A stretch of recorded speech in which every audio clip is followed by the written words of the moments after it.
Beyond the Threshold. Jesus elucidates through Jakob Lorber. Scene 6. A general is dying. August 10th, 1847.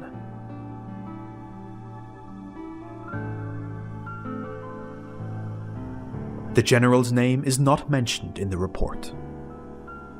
Look, we are at present in a princely, luxurious chamber.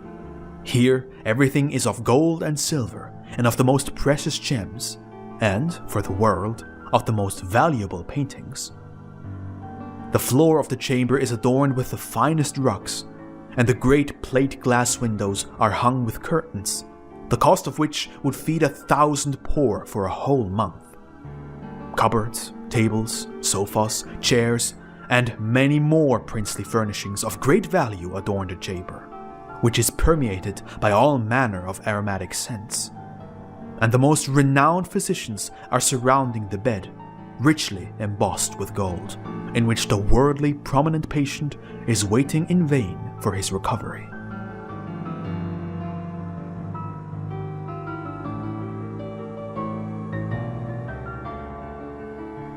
One conference after another is held, and the medication is changed hourly.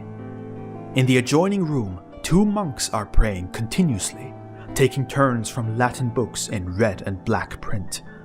And wherever there is a prayer house or some chapel, a solemn mass is held for the recovery of our great general.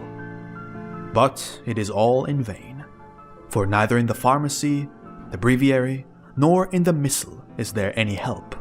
For here it says, "Come, and let us see of what kind your deeds are."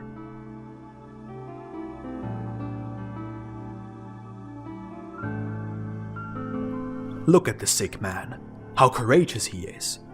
But this courage is only a sham, for within, our hero could expire from fear and despair, cursing the very painful illness like a hussar who curses his horse which refuses to obey him. It all fits together nicely. There the monks are praying, of course with a reverence which cannot be rivaled and added to, which is joined to quite a different wish propter certum quoniam, because of a certain matter. But it is always rare if the one for whom prayers are outwardly said curses abominably. Now his pain increases, becoming almost unbearable, and our patient, inflamed with anger, raises himself up to the astonishment of those surrounding him, and shouts full of rage, "Oh, you accursed life! Can you, Creator, if you exist, not take it from me in a more painless manner? On such a miserable life, all the devils, if they exist, can defecate, and I myself would as well if I could. Ha! You most foolish beasts of doctors! The whole lot of you are not worth a rap. Give me a well-loaded pistol, so that I myself may prescribe a medicine for this dog's and horse life through the brain, with a bang freeing the same from any further torment."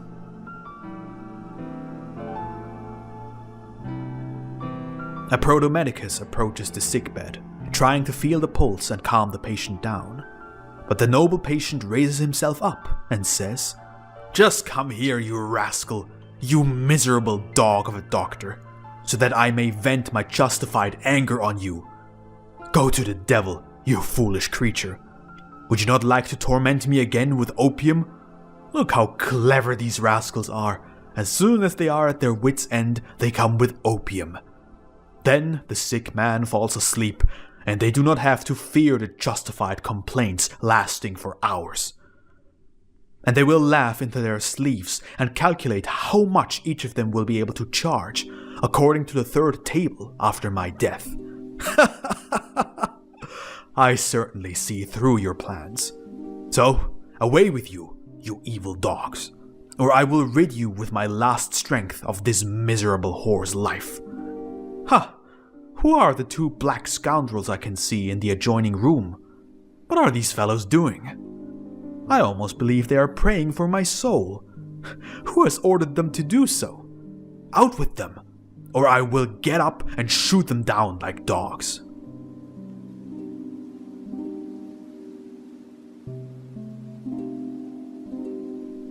Behold, following this explosion on the part of the Supreme General, the monks make off at once. The physicians keep shrugging their shoulders. The patient falls silent, and amid the most horrid distortions of the face, the death rattle sets in. However, since there is no more to observe in the patient, we shall proceed at once to the spirit world, and make our brief observations as to how our hero will enter therein.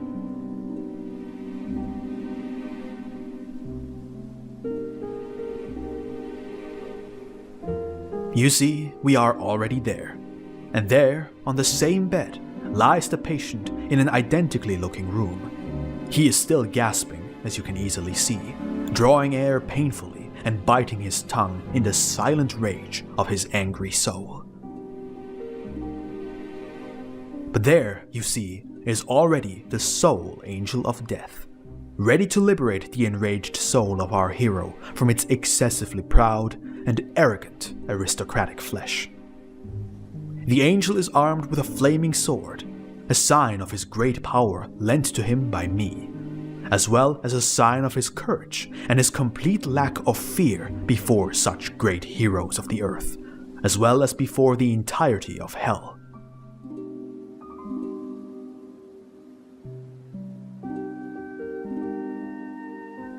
You see, now the last grain of sand in the urn of time has fallen for this hero, and the angel touches him with his flaming sword and speaks, "Rise, you feeble soul, and you, proud dust, fall back into the ocean of your bottomless nothingness."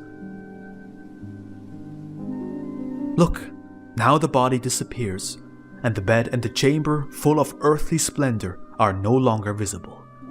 Instead, as you can easily see, a very dark, ashen grey, decrepit-looking soul rises, standing on loose sand which threatens to swallow it.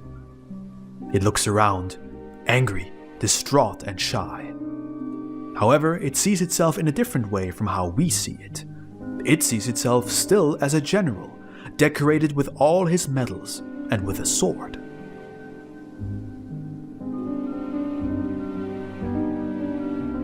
"Where am I?" the hero now says. "Which devil has taken me here? Nothing, and again nothing. Wherever I turn my eyes, there is nothing. Look down there, even below me there is nothing. Am I a sleepwalker? Or dreaming? Or should I actually have died? Oh, this is truly an accursed state. To be sure, I am quite well now and feel no pain. I remember every little detail of my life. I was extremely sick. I have scrutinized the foolish doctors, have sent the two hypocrites to the devil, and have also, of course, owing to the severe, unbearable pain, made some rude comments to the Creator's face. All this I very well remember. I also know that I was very angry and ready to tear everything apart in my rage. But now all this is past. It would be all right if only I knew where I really am and what has happened to me. There is a little light around me, but the farther out I direct my gaze, the darker it becomes, and I see nothing. Nothing, nothing, and again nothing. This is truly accursed. Truly, he who does not go mad under these circumstances will not do so in eternity. Strange, strange. I continue to grow more spirited and more alive, but at the same time it keeps getting emptier around me. I must surely be in a sort of lethargy? However, those who are afflicted with it are said to hear and see everything happening around them. But I hear and see nothing except for myself. So this cannot be lethargy.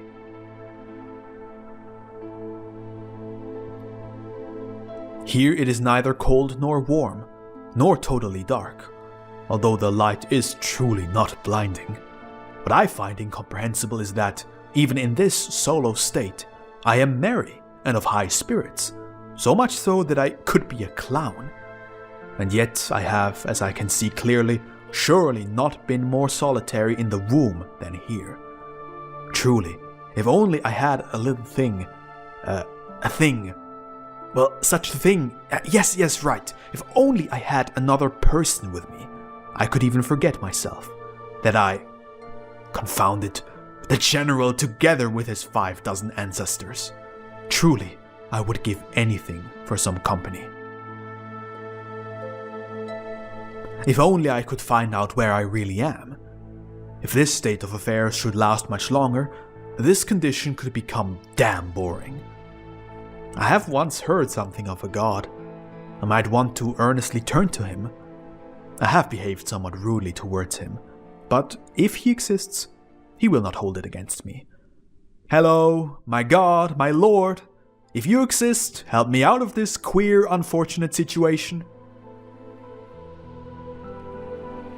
You see, at once an angel comes along and speaks. Friend, you will remain in this situation until the last drop of your pride has been drained from you, whereby the last drop of blood will be paid, of the blood of the many thousands of your brothers shed by you. Throw away all your insignia as a general, and you will find more ground and more light, as well as company. But beware of your own kind, or you will be lost. Above all, turn to the Lord, and your path will be short and easy. Amen. You see, at this point our hero is not prepared to follow this advice. Therefore, the angel leaves him. He will be kept in suspension for another several hundred years. From this you can draw your conclusions concerning the nature of his water. And so, nothing further of him.